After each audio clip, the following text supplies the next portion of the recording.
Anong masasabi niyo po sa impeachment kay VP Sara?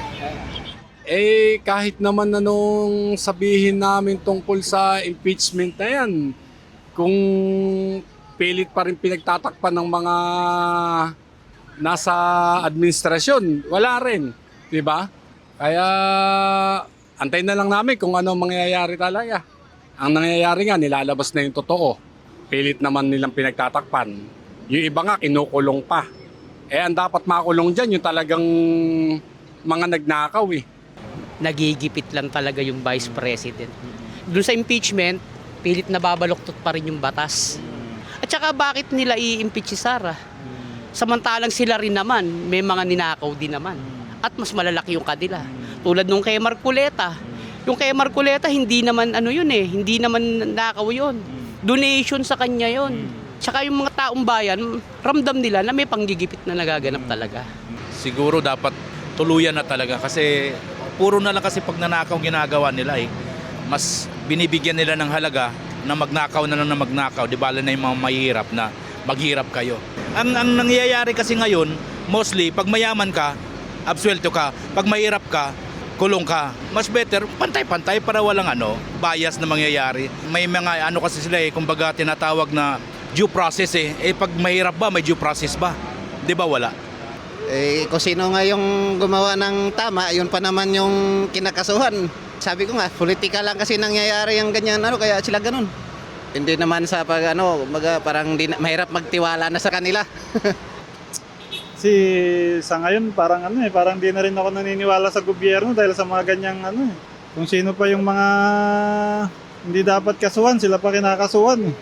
Sa impeachment ni Sara siguro para sa akin hindi naman sa maka Duterte ako o BBM ako. Kumbaga nasa neutral lang ako. Siguro daanin na lang nila sa eleksyon kung talagang hindi yung mag-i-impeach pa sila para lang hindi makatakbo si Sara. Ay, hindi na ako nangingialam dyan sa mga yan. Nai-stress ako kaisip ng mga ganyan. Dito na lang ako sa buhay ko nagtutok kasi ayoko mag-isip ng mga ganyan. Kasi sa pagluluto pa lang busy na ako. Dami ko na iniisip. Kaya wala rin naman mangyari dyan. Okay naman, dapat talaga maimbestigahan kung may kasalanan. Malaman kung may kasalanan o wala. Di ba? Ang masasabi ko lang, sana'y matapos yung nila kung totoo man yun, kung hindi, sana'y masolve yun. Kung ano yung tama, doon na lang din ako. Gusto ko sa kanya ma-impeach siya. Kasi para mapanagutan yung kanyang kaso. Yung mga pangungurakot yan na hindi natin alam. Wala akong masasabi dun Basta ang pinapaniwalaan ko, lahat yung totoo. Lahat yung totoo tungkol kay Sara. Masasabi ko po sana sana harapin niya yung mga kailangan niyang harapin kasi yung mga tao nag-ask for transparency. No comment.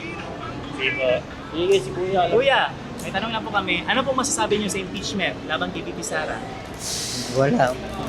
Sana matuloy na po. Una po, nakaka-frustrate po kasi minsan hindi po siya pumupunta. And kung pupunta man po siya, wala naman pong nangyayaring maganda or wala naman po siyang nagagawa din. Kundi ma-trigger lang din po yung mga tao. Masasabi ko lang naman is agree ako sa impeachment trial against kay Sara since ang usap-usapan nga is pera yun ng taong bayan. So kailangan aware yung mga tao and may transparency na nangyayari sa gobyerno. Sana hindi matuloy ang impeachment niya. Nakakaawa naman. Lalo na ngayon sa mga nangyayari sa gobyerno natin. Puro ganun na lang lagi mapapanood, di ba? Wala. I don't mind it. Wala akong masabi. Sana po makulong na po siya. Then sana po mawala na po siya sa gobyerno po. Okay, kasi tawag dito para din na rin siya tumakbo as president. Kasi marami ring may ayaw sa kanya kasi madalas na sinasabi, di ba? Tatakbo akong president kasi yung tatay ko tumakbo tapos karamihan sa mga DDS. Yak. Tama lang yan. Bakit po? Bakit? Magtatanong pa kayo. Jesus Mariosa. Hindi na tinatanong yun. Kitang-kita nyo naman yung preba, di ba? Go for it! Sa akin lang, hindi karapat-dapat na ma-impeach si Sara Kasi wala namang na ebidensya, matibay na ebidensya sila. Hindi pwede, bawal yun. Bakit, sir? Kasi mabait po si Sara. Para sa akin, maganda ang ano ni Vice President Sara Duterte kaysa sa ngayon. Para lang sa akin po. Para sa akin, sinisiraan nila si Inday Sara gawa ng... Malakas kasi si Sara ngayon kung tumakbo ng presidente. Kaya sinisiraan nila na in-impeach nila para hindi makatakbo. Kasi natatakot sila balikan ng mga Duterte. Anong masasabi niyo po sa impeachment kay VP Sara? Kahit naman anong sabihin namin tungkol sa impeachment na yan, kung pilit pa rin pinagtatakpan ng mga nasa administrasyon, wala rin, di ba? Kaya antayin na lang namin kung ano mangyayari talaga. Ang nangyayari nga, nilalabas na yung totoo. Pilit naman nilang pinagtatakpan. Yung iba nga, kinukulong pa. Ang dapat makulong dyan, yung talagang mga nagnakaw Nagigipit lang talaga yung Vice President. Doon sa impeachment, pilit na babaluktot pa rin yung batas. At saka bakit nila i-impeach si Sara? Samantalang sila rin naman, may mga ninakaw din naman. At mas malalaki yung kadila. Tulad nung kay Marcoleta. Yung kay Marcoleta, hindi naman hindi naman nakaw yun. Donation sa kanya yun. Tsaka yung mga taong bayan, ramdam nila na may panggigipit na nagaganap talaga. Siguro dapat tuluyan na talaga kasi puro na lang kasi pag nanakaw ginagawa nila Mas binibigyan nila ng halaga na magnakaw na lang na magnakaw. Di ba na yung mga mahihirap na maghirap kayo. Ang nangyayari kasi ngayon, mostly pag mayaman ka, absuelto ka. Pag mahirap ka, kulong ka. Mas better, pantay-pantay para walang bias na mangyayari. May mga kasi sila kumbaga tinatawag na due process pag mahirap ba, may due process ba? Di ba wala? Kung sino nga yung gumawa ng tama, yun pa naman yung kinakasuhan. Sabi ko nga, politika lang kasi nangyayari yung ganyan, kaya sila ganun. Hindi naman sa parang mahirap magtiwala na sa kanila. Kasi sa ngayon parang parang di na rin ako naniniwala sa gobyerno dahil sa mga ganyang Kung sino pa yung mga hindi dapat kasuhan, sila pa kinakasuhan. Sa impeachment ni Sara siguro para sa akin hindi naman sa maka Duterte ako o BBM ako. Kumbaga nasa neutral lang ako. Siguro daanin na lang nila sa eleksyon kung talagang hindi yung mag-i-impeach pa sila para lang hindi makatakbo si Sara. Ay, hindi na ako nangingialam din sa mga yan. Nai-stress ako kaisip ng mga ganyan. Dito na lang ako sa hanap buhay ko nagtutok kasi ayoko mag-isip ng mga ganyan. Kasi sa pagluluto pa lang busy na ako. Dami ko na iniisip. Kaya wala rin naman mangyari dyan. Okay naman, dapat talaga maimbestigahan kung may kasalanan.